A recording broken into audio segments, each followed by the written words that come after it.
देश भारत बड़ी संकट से गुजर रहा है, बड़ी भारी भारी समस्याएं आ गई हैं और बिल्कुल directionless, government is directionless, we are heading towards a crisis. क्या हो रहा है, सब भटके हुए हैं, किसी को समझ में नहीं आ रहा मुल्क में क्या हो रहा है। तो मैं पहले बताऊंगा कि भारत है क्या, व्हाट इज इंडिया, क्योंकि आप ये नहीं समझेंगे तो आप अपनी समस्याओं का समाधान नहीं निकाल पाएंगे। If you don't even know what is India, how can you solve the problem of India. तो क्या है हिंदुस्तान, पहले ये समझिए। आप लोग सब हिंदुस्तानी हैं, मगर आपसे पूछें कि व्हाट इज इंडिया, तो शायद एक भी आप में से बता नहीं पाएगा। तो मैं आपको बताता हूं व्हाट इज इंडिया। देखिए, this is a country of immigrants, it is like North America.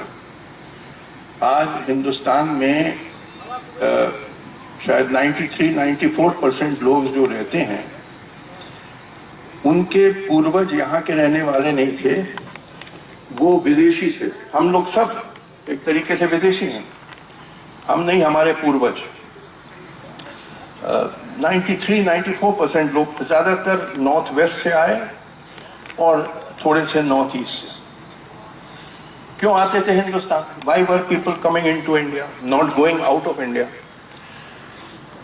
देखिए, ये कॉमन सेंस है कि people migrate from uncomfortable areas to comfortable areas. Video नहीं हो पाएगा, लाइट का रिफ्लेक्शन है ना। Everybody wants comfort. साउंड को रिकॉर्ड कर रहा हूँ सर। तो before the industrial revolution, but कैसे बनेगा वो? लाइट नहीं, वो दोनों तरफ से रिफ्लेक्शन है। All over the world. Now what you need for agriculture? You need level land, you need fertile soil, you need plenty of water for irrigation, समतल जमीन, उपजाऊ जमीन, पानी।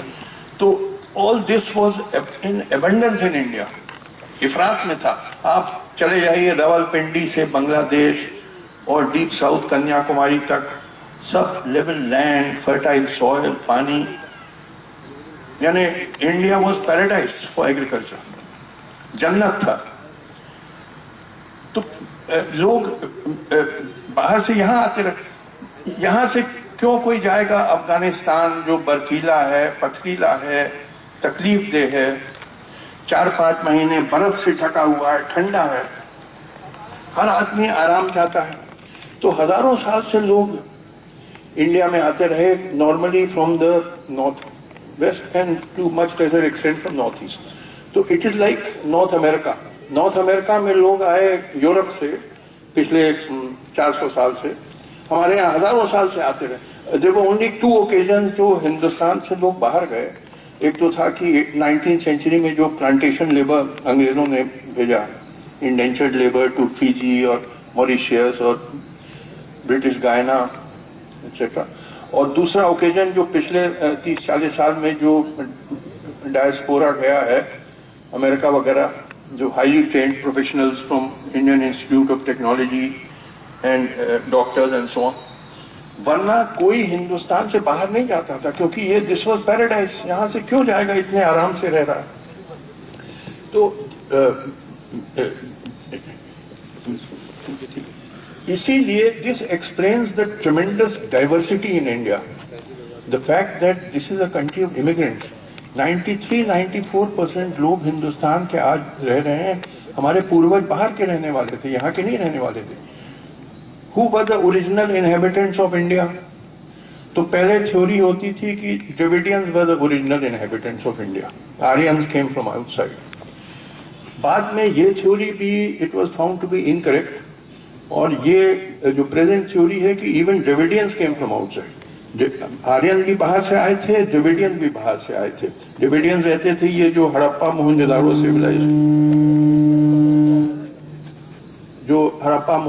civilization, which was a very great civilization, that was built by Dravidians. और अभी भी western Pakistan में, यानी सिंध बलूचिस्तान में एक भाषा बोली जाती है जिसका नाम है Brahui, BRAHUI।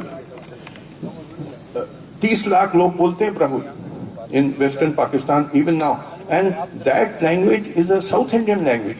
It is similar to Tamil. तो सवाल उठता है यहाँ कहाँ से तमिल आ गई भाई? तमिल तो साउथ इंडिया की लैंग्वेज। तो it means that there were certain remnants of the Dravidians who were left behind, क्योंकि जो आता था वो प्रीवियस ऑक्यूपेंट को धक्का देके दक्षिण की ओर भगाता था। तो this is a country of immigrants and this explains the ट्रेमेंडस diversity in India. So many religions, so many castes, so many languages, so many ethnic groups. Somebody is tall, somebody is short, somebody is fair, somebody is dark. There are differences in food habits, dress and so on. इसमें हक मत लगाओ, set कर दिया। आप compare करिए India को with China. देखिए हमारी आबादी है 125 crore. China has a population a little more. It has, I think, 135 crores. And the land area of China is maybe 2.5 times or 3 times that of India. मगर China में broad homogeneity है. All Chinese have a Mongoloid face. They have one common written script जिसको कहते हैं Mandarin. It is also an official spoken language, Mandarin. But there are other spoken languages also like Cantonese and so on. And 96% Chinese belong to one ethnic group जिसको कहते हैं Han, H-A-N. तो China हाना की हमसे बड़ा है मगर broad homogeneity है, not absolute homogeneity but broad homogeneity. हमारे यहाँ ट्रेमेंडस डाइवर्सिटी है and the reason for that is that this is a country broadly of immigrants. That is why you have, क्योंकि जो भी इमिग्रेंट आता था अपना मजहब, अपना भाषा, अपना कल्चर लेके आता था। That explains the tremendous diversity in India. तो कौन सा तार उसको चाहिए इसके लिए अब सवाल उठता है कि उसको बता दीजिएगा। ये वाला ये इतनी डाइवर्सिटी हिंदुस्तान में, तो क्या एक मुल्क ये है भी? Is it one country or it is several countries? तो आंसर इज कि जो आए थे बाहर से लोग, हमारे पूर्वज जो आए थे, उनके इंटरैक्शन से, इंटरमिंगलिंग से एक कॉमन कल्चर इमर्ज करी हिंदुस्तान में, जिसको broadly it can be called the Sanskrit Urdu culture. That is the culture of India and that is what unites India. I have explained this more in detail in my blogs. You can see it, justicekaju.blogspot.in. I won't go into much detail, but broadly this culture is based on two great all India cultural languages, that is Sanskrit and Urdu, and both are unfortunately neglected languages. Sanskrit के बारे में गलत फहमी है कि ये पूजा पाठ की भाषा है, मंत्र जपने की भाषा है मंदिरों में वगैरह। That is only 5% of Sanskrit literature. Puja Path, mantra. 95% of Sanskrit literature has nothing to do with religion. In fact, Sanskrit was the language of a questioning mind, of free thinkers. आप मेरा blog पढ़िएगा, Sanskrit as a language of science, on my blog justicekaju.blogspot.in. उसमें मैंने सब detail में समझाया है कि संस्कृत के बारे में गलत फहमी है। देखिए, संस्कृत एक भाषा नहीं है, देयर आर मेनी संस्कृत्स जो आपके यहाँ पढ़ाई जाती है। आई डोंट नो JNU में संस्कृत डिपार्टमेंट है कि नहीं है? अच्छा है। तो देखिए, आप लोगों को जो संस्कृत पढ़ाई जाती है वो है पाणिनि की संस्कृत। देखिए, कई संस्कृत हैं, संस्कृत एक भाषा नहीं है। सबसे पुरानी संस्कृत ऋग्वेद की, मगर आप उसको नहीं समझ पाएंगे, वो पाणिनि की संस्कृत में नहीं लिखी गई। देखिए, वजह क्या है कि ऋग्वेद मानिए आज से 4000 साल पहले लिखा गया, पहले तो लिखा ही गया होगा, बाद में तो जबानी ओरल ट्रेडिशन से कंटिन्यू हुआ। तो भाषा बदलती है विद पैसेज ऑफ टाइम। तो आज से 4000 पहले, यहाँ रफली 2000 BC में ऋग्वेद लिखा गया होगा, और संस्कृत बदलती के 1500 साल तक बदली। अराउंड 5th century एक आदमी हुए Panini. Panini was perhaps the greatest grammarian the world has ever seen. उन्होंने किताब लिखी अष्टाध्यायी। अष्ट मतलब 8, अध्याय मतलब चैप्टर्स, बुक ऑफ 8 चैप्टर। उसमें उसने संस्कृत को बड़ी सिस्टमेटाइज किया, उसको साइंटिफिकली अरेंज किया, and thereafter no further changes in Sanskrit were permitted. यानी 2000 BC से 5th सेंचुरी BC, रफली 1500 इयर्स संस्कृत बदलती गई। देखिए, language changes with passage of time.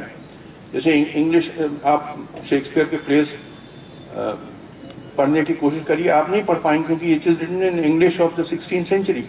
450 साल में अंग्रेजी भाषा बदल गई है, तो शेक्सपियर का प्ले आप विदाउट अ गुड कमेंट्री आप नहीं समझ पाएंगे। इसी तरह संस्कृत बदलती गई।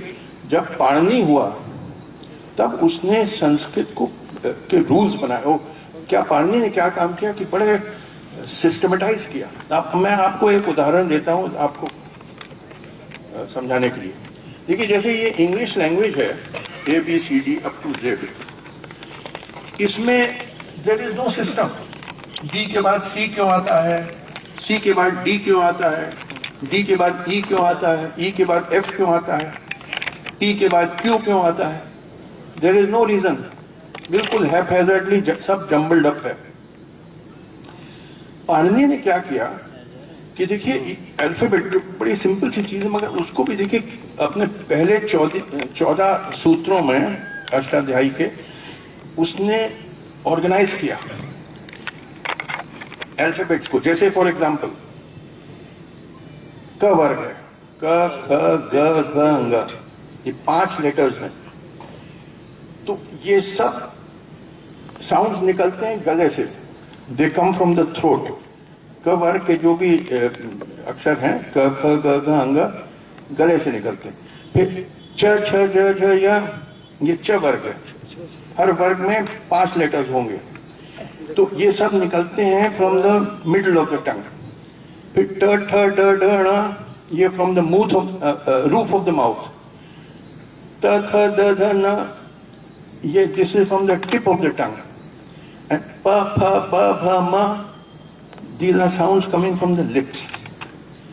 अब देखिए कैसे पाणिनि ने अल्फाबेट्स को साइंटिफिकली अरेंज किया, जबकि इंग्लिश लैंग्वेज में कोई अरेंजमेंट नहीं है, बिल्कुल हैपहैज़र्डली जम्बल्ड अप सब कुछ है। और देखिए अनदर थिंग, जैसे हर वर्ग जो है, का वर्ग लीजिए, हर वर्ग में जो दूसरा और चौथा जो अक्षर होगा, it will be an aspirant. Aspirant का क्या मतलब? एस्पिरेंट का मतलब वो लेटर जिसमें ह मिला हुआ। फॉर एग्जाम्पल, क प्लस ह इज ख, तो ख इज एन एस्पिरेंट। ग प्लस ह इज घ, घ इज एन एस्पिरेंट। तो दूसरा और चौथा हर वर्ग में 5 अक्षर का वर्ग होता है, दूसरा और चौथा हमेशा एस्पिरेंट होगा। जैसे च छ ज झ य, तो च प्लस ह छ, छ इज एन एस्पिरेंट। ज प्लस है झ, झ इज एन एस्पिरेंट। कई भाषाओं में एस्पिरेंट नहीं होते, जैसे मेरी भाषा कश्मीरी है, उसमें एस्पिरेंट नहीं होते हैं। हम कश्मीरी लोग झाड़ू को जाड़ू कहते हैं और घर को गर कहते हैं, क्योंकि घर घ है ही नहीं।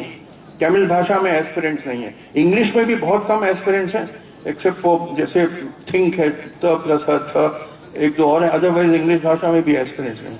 तो ये पाणिनि ने काम किया जो उसने सिस्टमेटाइज किया, और he made Sanskrit as a language of in which scientific ideas could be expressed with great precision. क्योंकि देखिए, साइंस में आवश्यकता होती है to be precise, you have to be exact. तो ऐसी भाषा का निर्माण करना जरूरी था जिसमें scientific ideas could be expressed with great precision, and that is what Panini did in his Ashtadhyayi. हमारे मुल्क में, एंशिएंट इंडिया में, जो we had the widest range of philosophy. आप लोग पता नहीं फिलोसफी के स्टूडेंट्स कितने हैं। I was a student of philosophy in Allahabad university. Widest range है। जैसे षट दर्शन है, 6 systems of classical philosophy, न्याय, वैशेषिक, सांख्य, योग, पूर्व मीमांसा, उत्तर मीमांसा। इसमें जो पहले 2 हैं, Nyaya and Vaisheshika, they represent the scientific outlook। जैसे फॉर एग्जाम्पल, न्याय फिलोसफी कहता है कि nothing is acceptable unless it is in accordance with reason and experience, और यही this is precisely the scientific approach. Vaisheshika was the physics of ancient times, जिसमें परमाणु theory, atomic theory था। Physics is part of science, but because it is the most fundamental of all sciences, तो बाद में उसको separate करके अलग philosophy बना दी जिसका नाम वैशेषिक फिलोसफी। तो Nyaya Vaisheshika philosophy represented the scientific outlook, और वो फिलोसफी में एक साइंटिफिक आइडियोलॉजी आई, तो इस that gave great support to the development of science in ancient India. Great scientists like Aryabhat and Sushruta and Charak and so on did great contribution. देखिए problem क्या है कि जो ग्रेट अचीवमेंट्स हैं आपके एंसेस्टर्स के, उनकी आपको जानकारी है नहीं। जैसे for example I will give you one illustration. जो एंशिएंट रोमन्स थे, you know, they built a very great empire, the empire of Caesar and Augustus. Magar ancient Romans felt very uncomfortable with numbers above 1000. Why? क्योंकि देखिए वो ancient Romans अपने numbers लिखते थे in their alphabets. For example, 1 was represented by I, 5 was represented by V, 10 was represented by X, 50 by L, 100 by C, 500 by D, 1000 by M.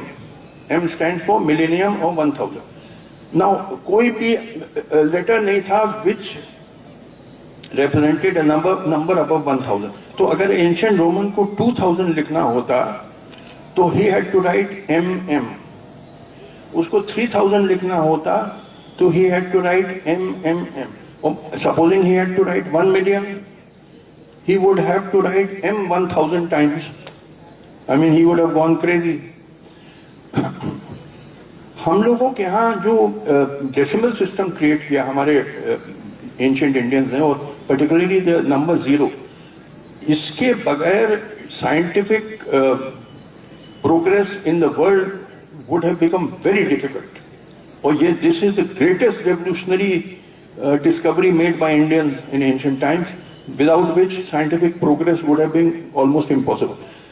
देखिए ये decimal system को Europeans कहते थे Arabic numerals, but the Arabs called them Hindu numerals. तो आधे Arabic और हिंदू।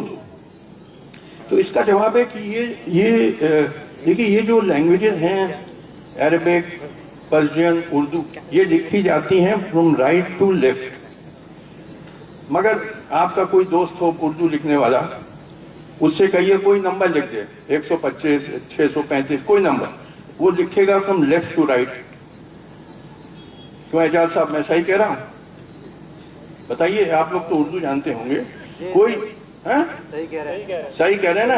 देखिए तो क्या वजह है, आप भाषा तो लिखते हैं दाहिने से बाएं, मगर नंबर लिखते हैं बाएं से दाएं।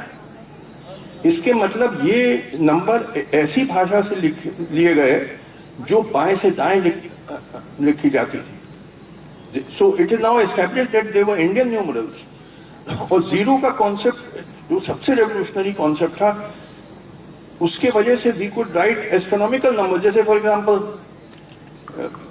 सहस्त्र 1000, 1 + 3 zeros, 2 0 ऐड करो 1 लाख हो जाएगा, 2 zeros और 1 करोड़, 2 zeros और 1 अरब, 2 zeros और 1 खरब, 2 zeros और 1 पद्म,